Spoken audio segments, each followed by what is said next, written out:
بسم اللہ الرحمن الرحیم۔ اللہم صلی علی محمد و آل محمد۔ السلام علیکم۔ حضرت شیس علیہ السلام۔ شیس سریانی لفظ ہے، اس کی معنی عربی میں حبت اللہ یعنی عطیہ خدا کے ہے۔ حضرت آدم علیہ السلام چونکہ قتل حابیل کے صدمے کی وجہ سے مدتوں جناب حوا کے قریب نہ گئے تھے، اس لیے اس دوران میں کوئی اولاد نہ ہوئی تھی، لیکن چونکہ نور محمدی صلی اللہ علیہ وآلہ وسلم کا صلب حضرت آدم علیہ السلام میں منتقل ہونا الابدی تھا، اس لیے خداوند عالم نے ایک فرزند عطا کیا جس کا نام حضرت آدم علیہ السلام نے بروایت علامہ مجلس 7 دن کے بعد شیس علیہ السلام رکھا۔ جناب شیس علیہ السلام کی ولادت بطن حوا جناب حوا سے اس وقت ہوئی تھی جبکہ حضرت آدم علیہ السلام کی عمر بروایت ناسخ التواریخ 130 سال، بروایت مجلسی 235 سال کی ہو چکی تھی۔ جناب شیس علیہ السلام کے بلوغ کے بعد حضرت آدم علیہ السلام نے ان کی شادی ایک حوریہ کے ساتھ کر دی تھی جس کا نام نزلہ تھا اور جسے خداوند عالم نے شیس علیہ السلام کے لیے جنت سے بھیجا تھا، جو بروایت علامہ اخوند جویری نقاب پوش تھی۔ حضرت آدم علیہ السلام نے جن کی عمر بروایت یعقوبی 930 سال، بروایت طبری 1000 سال تھی، اپنی عمر کی آخری حصے میں جناب شیس علیہ السلام کو بحکم خدا اپنا وصی و جانشین بنا کر طوائف و جن و انس پر انہیں حاکم بنا دیا تھا اور زمین کی ملکیت و حکومت ان کے سپرد کر دی تھی۔ نیز انہیں ہر قسم کے علوم سے بہراور کرکے خصوصی طور پر علم و حکمت، علم ریاضی، علم طبیعیات، علم اکسیر، علم تسخیر و جن و شیاطین، علم حیات، علم کیمیا وغیرہ سے بھرپور کر دیا تھا۔ طبری میں ہے کہ حضرت آدم علیہ السلام کی وفات کے وقت ان کی نسل 40,000 تعداد تک پہنچ چکی تھی۔ ان 40,000 میں جناب شیس علیہ السلام سب سے زیادہ لائق، فائق، عالم، فاضل، عبادت گزار و متقی تھے، لہٰذا حضرت آدم علیہ السلام نے انہیں اپنا جانشین بنایا۔ ایک روایت میں ہے کہ حضرت آدم علیہ السلام نے انتقال سے چند یوم قبل اپنی تمام اولاد کو جمع کرکے انہیں ہدایت کی اور خصوصی طور پر یہ کہا کہ شیس علیہ السلام کو میں بحکم خدا خلیفہ بنایا جاتا ہوں، تم ان کی پوری پیروی کرنا، ان کی کسی طرح مخالفت نہ کرنا اور قابیل کی اولاد سے اختلاط پیدا نہ کرنا۔ پھر جناب شیس علیہ السلام سے فرمایا کہ نور محمدی صلی اللہ علیہ وآلہ وسلم جو کہ تمہارے صلب میں ہے، اس کی پوری حفاظت کرنا اور غیر پاکیزہ رحم میں اسے جانے نہ دینا اور میرے تابوت کی پوری محافظت کرنا۔ حضرت آدم علیہ السلام نے یہ بھی فرمایا دیا تھا کہ ان چیزوں کے متعلق نسلاً بعد نسلاً وصیت ضرور جاری رکھی جائے۔ تاریخ روضۃ الصفا میں ہے کہ جب حضرت آدم علیہ السلام کا انتقال ہو گیا اور جبریل امین علیہ السلام نیز دیگر 70,000 فرشتے حضرت آدم علیہ السلام کی نسل کے افراد فریض تجہیز و تکفین سے فارغ ہوئے، بعد ازاں حضرت جبرائیل امین علیہ السلام اولاد آدم علیہ السلام راگفت کے بے اگر بوسید بدر خود عمل نماید ہرگز گمراہ نہ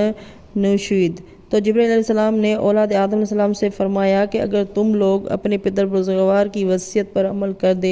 کرو گے تو کبھی گمراہ نہ ہوگے۔ اس عبارت سے اور عمل جبرائیل سے معلوم ہوتا ہے کہ عہد آدم علیہ السلام ہی سے یہ سنت قائم ہے کہ ہر نبی اپنے بعد کا انتظام کرکے جائے اور مرنے سے پہلے ضروری وصیت کرے، جیسا کہ حضرت آدم علیہ السلام نے کیا، اور وصیت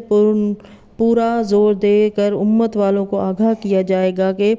اس پر عمل کریں، جیسا کہ جناب جبرائیل علیہ السلام کے عمل سے ظاہر ہے۔ عہد آدم میں چونکہ شیس علیہ السلام نبی موجود تھے، اس لیے جبرائیل نے انتقال آدم کے بعد اس مقام دفن پر ٹھہر کر وصیت بدر یاد دلائی اور تاکید کی کہ اس پر عمل کرنا ورنہ گمراہ ہو جاؤ گے۔ عہد خاتم صلی اللہ علیہ وآلہ وسلم میں چونکہ بعد میں کوئی نبی آنے والا نہ تھا، اس لیے غدیر قوم میں اعلان وصایت و خلافت کے بعد خود فریاد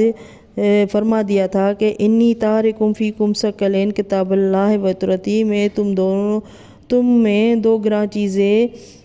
چھوڑے جاتا ہوں، ایک میں کتاب خدا ہے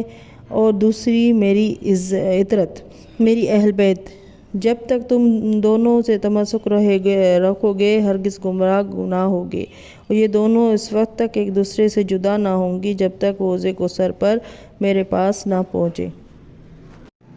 علامہ عبد الواحد حنفی لکھتے ہیں کہ حضرت شیس علیہ السلام حضرت آدم علیہ السلام سے مشابہ تھے، ان کی بیوی جناب حوا سے مشابہ تھی، اور وہ یہ تحریر کرتے ہیں کہ جب حضرت شیس علیہ السلام کی بیوی حاملہ ہوئی تو ہر طرف سے اس کی کان میں یہ آواز آتی تھی کہ تیرے شکم میں نور محمدی پہنچ گیا ہے، خدا مبارک کرے۔ اور یہ آواز اس وقت تک آتی رہی جب تک جناب انوش علیہ السلام پیدا نہیں ہو گئے۔ انوش علیہ السلام کے معنی صادق کے ہیں۔ جب حضرت شیس علیہ السلام جناب انوش علیہ السلام کو اپنا جانشین بنا چکے اور ان کی عمر بروایت علامہ مجلسی 912 سال کی ہو گئی تو وہ علیل ہو گئے، اور حضرت آدم علیہ السلام کے بعد ان کے بیٹے شیس ان کے قائم مقام ہوئے، اور انہوں نے اپنی قوم کو تقویٰ اور عمل صالح کی ہدایت کی، اور وہ ایسے ہو گئے کہ تسبیح و تقدس میں مشغول رہتے تھے۔ نہ ان میں بغض و حسد تھا، نہ آپس میں دشمنی تھی، نہ تہمت ترازی تھی، نہ کذب بیانی تھی، نہ کسی قسم کی ان میں برائی تھی۔ وہ جب قسم کھاتے تھے تو خون حابیل کی کھاتے تھے۔ جب ان کی وفات قریب ہوئی تو انہوں نے اپنے بیٹے اور نبرگان کو طلب فرمایا، ان کی عورتوں کو بلایا، انہیں دعائیں دیں اور خون حابیل کی قسم دے کر فرمایا کہ تم لوگ اس مقدس پہاڑ سے نیچے نہ اترنا، اولاد قابیل سے میل جول پیدا نہ کرنا۔ اور اس کے بعد اپنے بیٹے انوش علیہ السلام کو اپنا جانشین مقرر کیا، انہیں حکم دیا کہ تابوت آدم علیہ السلام کی حفاظت کرنا اور تقویٰ کو اپنا شعار قرار دینا، نیز اپنی قوم کو تقویٰ کی ہدایت کرنا، انہیں عبادت خداوندی کی طرف دعوت دیتے رہنا۔